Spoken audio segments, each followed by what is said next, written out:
로마서를 읽는데 여러분 어떻습니까? 생각보다는 이 논리도 많고 또 어려운 이야기도 많은 듯이 느껴지지요.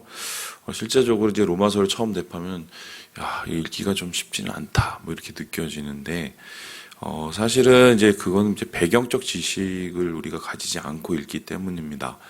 오늘 말씀의 경우도 그런데 이 말씀은 특별히 유대인 그리스도인들에게 이야기하는 것들이죠.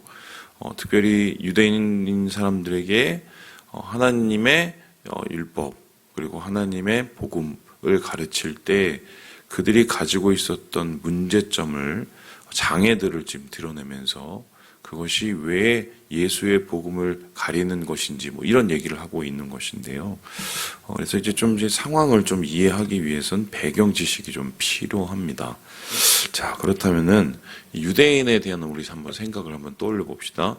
여러분, 유대인 하면 제일 먼저 떠오르는 것이 무엇입니까? 우리 생각에는 머리가 좋다라든가 아니면은 스크루지인가요? 스크루지인가요? 베니스상인가요? 하여튼 거기에 나오는 그 굉장히 그 지밖에 모르는 사람 아니면은 히틀러에 의해서 희생당한 홀로코스트 이런 정도 우리 생각을 하지만 유대인 자신을 스스로 설명을 하라고 얘기할 때 이 사람들은 확고한 자기 자신들에 대한 정체성이 있습니다. 그게 뭐냐면요. 우리는 하나님의 선택받은 민족, 선민이라는 생각이에요. 그래서 세상에 여러 민족들이 있지만 그 민족과 우리를 비교하는 것 자체가 불가하다. 왜냐하면 우리는 직접 하나님이 픽업하셨다고 생각하기 때문입니다. 그래서 유대인에게 중요한 것은 하나님이 선택받은 증거인데요. 그 선택받은 증거를 크게 세 가지로 볼 수가 있어요. 첫 번째는 뭐냐면 땅입니다. 땅. 왜냐하면 그들이 지금 있는 그 작은 땅, 가나안 땅, 분쟁이 그치지 않고 있죠. 그런데 그 땅을 그렇게 죽기 살기로 지키려고 하는 이유가 무엇입니까? 하나님께서 그들의 조상인 아브라함에게 약속하셨던 땅, 축복의 땅이기 때문입니다. 물론 이후 이제 430년 후에 모세에 의해서 그 땅에 도착하게 되고 여호수아에 의해서 정복당하여서 그 땅을 그들이 차지하긴 했지만 그 땅은 분명히 하나님이 주신 땅입니다. 그래서 사실 국제법으로 따질 때 이 가나안 이 팔레스타인 땅을 유대인의 땅으로 볼 것이냐 할 때 여러 어려움들이 있어요. 왜냐하면 거기는 이미 1000년 동안 살던 사람들이 있었거든요. 그러한 어려움에도 불구하고 이 사람들이 자기 땅임을 끝까지 주장하는 이유는 그 땅이 곧 그들의 정체성이고 하나님의 선택받은 증거이기 때문입니다. 이 두 번째로 그들이 하나님의 선택받은 증거를 뭐라고 생각하냐면요. 바로 그것은 할례입니다. 할례. 할례가 뭡니까? 이제 남자들이 태어나게 되면 일종의 포경 수술을 하게 되지요. 태어난 지 7, 8일 만에.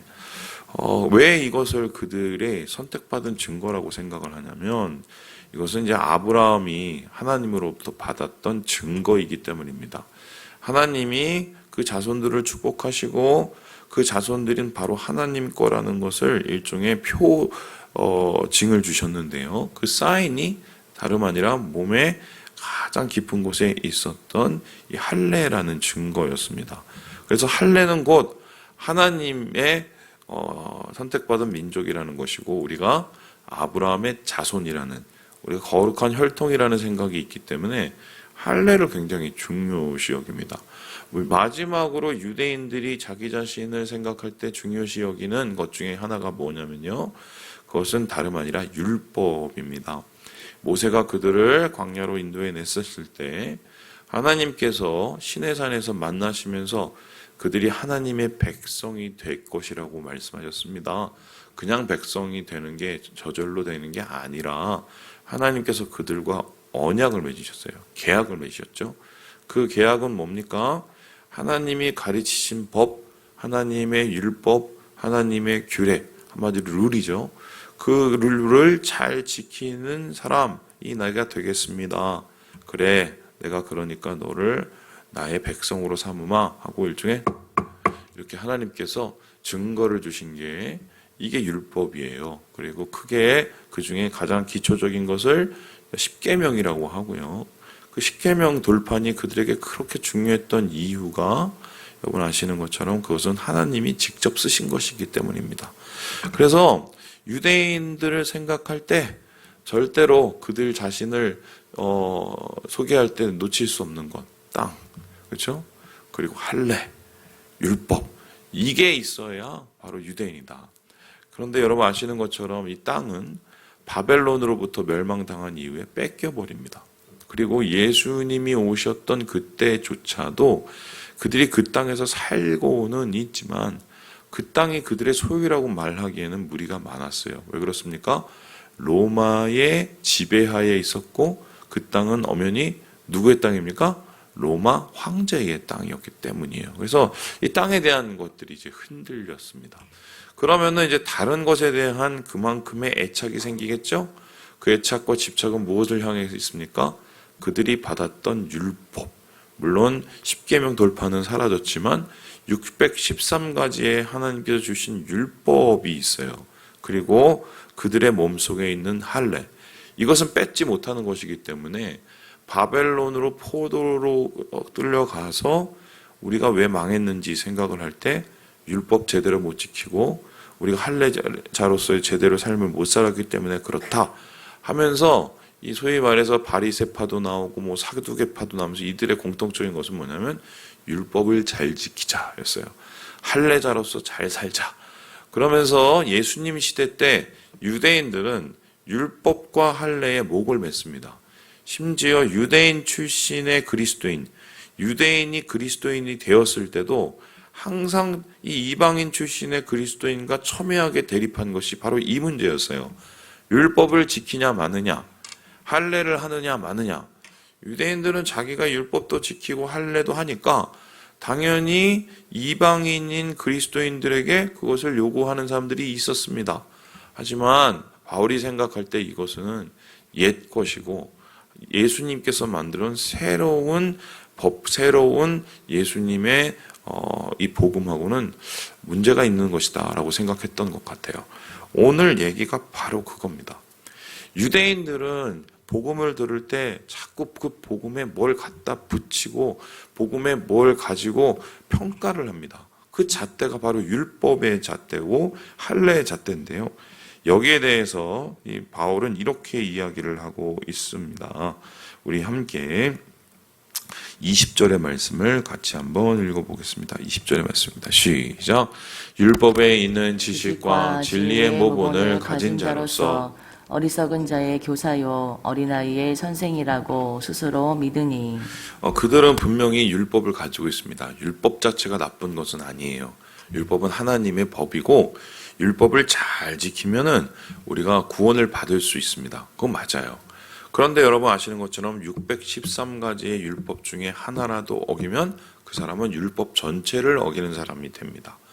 그래서 이 율법이라는 것은 사실 우리가 그 앞에서 그래 나는 율법을 잘 지키면서 구원받고 깨끗해야지 이렇게 생각하면 좋은데 그게 아니죠. 율법을 우리가 깨트리고 범죄하기 때문에 율법 앞에서는 자꾸 무슨 생각을 하게 됩니까?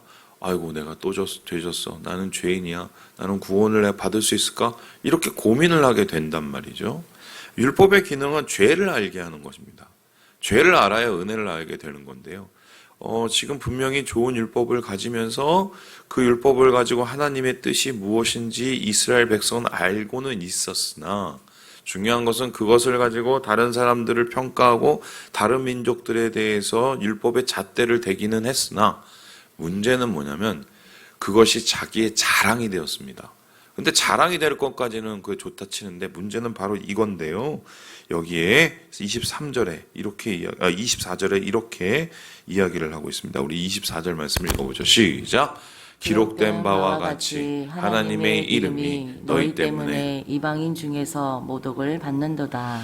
율법을 통해서 거룩해지는 게 아니라 율법을 통해서 다른 사람 판단하고 자기는 그 율법을 잘 지키지 않는다면 그거는 하나님이 율법을 주신 이유와 전혀 관계도 없고 하나님을 오히려 욕되게 하는 것일 뿐인 겁니다. 그래서 오히려 예수 믿으려고 하는 다른 이방인들을 참소하고 정죄하는 도구로 율법이 사용되고 그리고 그것을 가지고 다른 사람을 판단하면서 한마디로 이 공동체를 깨트리는 일을 한다면 이 율법이 과연 필요하겠느냐라고 이야기를 하고 있습니다. 또한 지금 이 바울은 유대인의 자랑이라고 하는 선민의 증거라고 하는 할례에 대해서 이렇게 이야기를 하고 있는데요. 예, 우리 함께 우리 25절의 말씀을 같이 한번 읽어보도록 하겠습니다. 시작. 네가 율법을 행하면 할례가 유익하나 만일 율법을 범하면 내 할례는 무할례가 되느니라. 한마디로 할례도 마찬가지라는 겁니다. 할례의 좋은 점은 뭡니까? 할례를 통해서 그래 내가 아브라함의 혈통을 타고났어 라는 겁니다. 그러면 어떻게 해요? 아브라함의 혈통을 타고났으면 아브라함처럼 살아야죠. 이런 겁니다. 요셉이가 저하고 얼굴이 되게 비슷하고 걷는 모습도 되게 비슷하다고 우리 성도님들이 많이 얘기하세요. 근데 요셉이가 저랑 되게 많이 비슷한데 돌아다니면서 도둑질하고 강도짓하고 돌아다니면서 나쁜 짓만 골라 한다고 생각해 봅시다. 아마 저를 아시는 분들은 요셉이를 통해서 저의 얼굴을 떠오르면서 도대체 어떻게 쟤를 가르쳐놔서 저 모양 저 꼴이 됐을까 이런 생각을 하겠죠. 마찬가지입니다. 아브라함의 혈통을 타고나면 뭐합니까? 아브라함처럼 살아야죠. 아브라함처럼 믿어야죠. 그런데 오히려 분명히 아브라함의 그 혈통을 타고 할례는 했는데 하는 행동은 아브라함하고 전혀 상관없이 세상 사람들보다 더 못하게 살아가면 그건 어떡합니까? 그거는 할례를 한 이유가 없는 것입니다. 할례를 할 필요가 없는 것이죠. 그래서 오늘 이 바울은 너희들이 가지고 있고 자랑하고 있는 그 두 가지 율법과 할례 그거는 안 지키면 땡이고 그렇게 못 살면 땡인데 그것을 가지고 너희들은 왜 그렇게 정말 죽기 살기로 집착하고 거기에 목을 매느냐라고 이야기를 하고 있습니다. 자, 그렇다면은 질문을 한번 다시 해보겠습니다. 율법 틀린 거 아니고 좋은 거예요. 그렇죠? 그걸 통해서 분명히 하나님이 뜻을 알고 죄가 무엇인지 알게 되니까 할례 좋은 겁니다. 그걸 통해서 분명히 아브라함의 믿음을 본받아 살 수 있는 이유가 되니까요. 그런데 그것이 순기능이 아니라 역기능을 하고 있어요. 그렇다면은 이제 이스라엘 백성들, 유대인들은 거기에 대해서 이제 다시 깨닫고 새로운 이 믿음을 가지고 새로운 복음을 믿어야 되잖아요. 근데 왜 그거는 안 하고 왜 거기 율법과 할례를 정말 목숨처럼 집착하고 거기에 대해서 더 붙잡고 거기를 벗어나지 못하고 오히려 그것 때문에 복음을 가리게 되는 이유가 무엇일까? 왜 그들은 율법과 왜 그들은 할례에 그렇게 집착을 했을까? 이 질문을 해보는 거죠. 그런데 이거 잘 생각해 보면 우리도 좀 비슷한 점이 있습니다. 목사님 무슨 소리입니까? 이게 이런 겁니다. 예전에 어떤 분 제가 이제 만났을 때 그분이 뭐 자랑처럼 하시던 말씀이 있었어요. 내가 말이야 교회를 몇 군데를 세웠고 말이야 막 이런 얘기 하시던 분도 있어요. 또 제가 아는 분은 또 어떻습니까? 내가 왕년에 말이야 교회에다가 이렇게 헌신을 하고 말이야. 실제적으로 그분은 예전에 돈을 많이 버셨고 우리 교회 분은 아니세요. 다른 지난 교회인데 돈을 가지고 교회 헌신을 하셨어요. 장로님이셨기 때문에 막 그런 얘기를 하십니다. 막 해요. 자랑을 하죠. 그리고 또 어떤 분이었습니까? 내가 말이야 예수 믿은 지 말이야 40년이 됐어, 50년이 됐어, 60년이 됐어 막 얘기해요. 내가 옛날에 교회 다닐 때 말이야 막 얘기를 합니다. 그 얘기를 하는 이유가 뭐겠습니까? 내가 이 정도의 믿음의 소유자니 내가 이 정도 자격이 있으니 나한테 잘하라는 거예요. 그죠? 그러면 제가 묻습니다. 물론 하나님 앞에 헌신했던 기억 좋은 기억이죠. 그리고 하나님 앞에 뭐 교회를 세우기 위해서 노력한 거 좋은 거예요. 그리고 뭐 60년, 70년 신앙생활한 거 좋은 겁니다. 근데 그렇게 좋은 것을 하셨으면서 지금 엉망진창으로 신앙생활을 하고 계시면 그게 도움이 되는 겁니까? 안 되는 겁니까? 예? 안 되죠. 그럼에도 불구하고 계속 옛날 얘기하는 이유가 뭘까요? 사람들은 자꾸 믿음을 현재형임에도 불구하고 그 믿음에 뭘 자꾸 갖다 씌우고 덮고 뭘 갖다 포장을 해서 그거를 현재형이 아닌 주님과의 관계가 아닌 다른 그 무엇으로 만들려고 합니다. 그게 훨씬 편하니까요. 믿음이 현재라고 생각을 한다면 생각을 해봅시다. 오늘 잘 살아야 돼요. 오늘 하나님과 가까이 살아야 돼요. 오늘 예수님의 주는 믿음으로 세상 가운데 주님의 뜻을 이루어가는, 이게 진짜잖아요. 근데 이것은 살아있는 신앙이에요. 살아있는 믿음이긴 하지만 쉽지는 않아요. 그런데 과거에 내가 해놓은 그 무엇 때문에 그걸 다 이렇게 공적을 쌓아놓고 그것을 바라보면서 내 신앙인 듯 하면 오늘 잘 못 살고 좀 오늘 엉망진창이더라도 그거 보면서 만족하고 내가 뭔가 된 듯이 생각한단 말입니다. 바로 이게 공로주의 사상이에요. 내가 했던 것이 내 신앙이라고 생각하는 겁니다. 신앙은 관계인데요. 오늘인데요. 신앙은 하나님하고 살아가는 오늘의 삶인데 그것을 착각을 하고 마치 내가 뭐라도 된 듯이 과거에 있는 혹은 내가 받았던 그 무엇을 가지고 그 신앙의 본질과 중심을 대체하려고 합니다. 목사도 마찬가지죠. 직분은 어떻습니까? 직분도 저는 그렇다고 생각해요. 목사면은 진짜 목사입니까? 장로면 진짜 장로고 권사면 진짜 권사고 안수집사면 정말 안수집사입니까? 안수집사처럼 살아야 안수집사죠. 목사처럼 살아야 목사입니다. 장로처럼 살아야 장로고 권사처럼 살아야 권사인 거예요. 그런데 이 직임을 가지고 우리가 나는 권사의 믿음, 나는 장로의 믿음, 난 이 정도. 이것 자체가 자칫 잘못하는 우리를 정말 신앙의 깊은 침체로 떨어뜨릴 수 있다. 바로 지금 유대인 출신의 그리스도인이 그런 실수를 하고 있는 거예요. 그래서 여기에 대해서 바울은 한마디로 결론을 내리고 있는데요. 자, 우리 같이 한번 29절의 말씀을 읽고 마무리해 보도록 하겠습니다. 29절입니다. 시작. 오직 이면적 유대인이 유대인이며 할례는 마음에 할지니 영에 있고 율법 조문에 있지 아니한 것이라. 그 칭찬이 사람에게서가 아니요 다만 하나님에게서니라. 자, 진짜 할례는 어디에 해야 된다고요? 우리의 마음에. 진짜 율법은 누가 지켜야 됩니까? 오늘의 삶 가운데. 그리고 그 칭찬은 사람에게 받습니까? 하나님에게 받습니까? 하나님에게. 온리 하나님이에요. 온리 하나님. 오늘. 그리고 나의 마음과 중심. 그게 중요하다는 거죠. 신앙은 결국 중심 싸움이에요. 우리가 하나님과 어떤 중심을 가지고 살아가느냐. 오늘. 사실 그 싸움이에요. 오늘 그 얘기를 통해서 진짜 신앙의 진수를 이야기하고 있는 이 바울의 이야기, 여러분, 이건 우리가 깊이 고민을 해봐야겠다. 말씀을 마칩니다. 우리 사랑하는 여러분, 신앙의 본질, 중심 기억하시고 오늘을 주님과 함께 기쁨으로 살아내시는 우리 모든 형제 자매들 되시길 주님의 이름으로 축원합니다.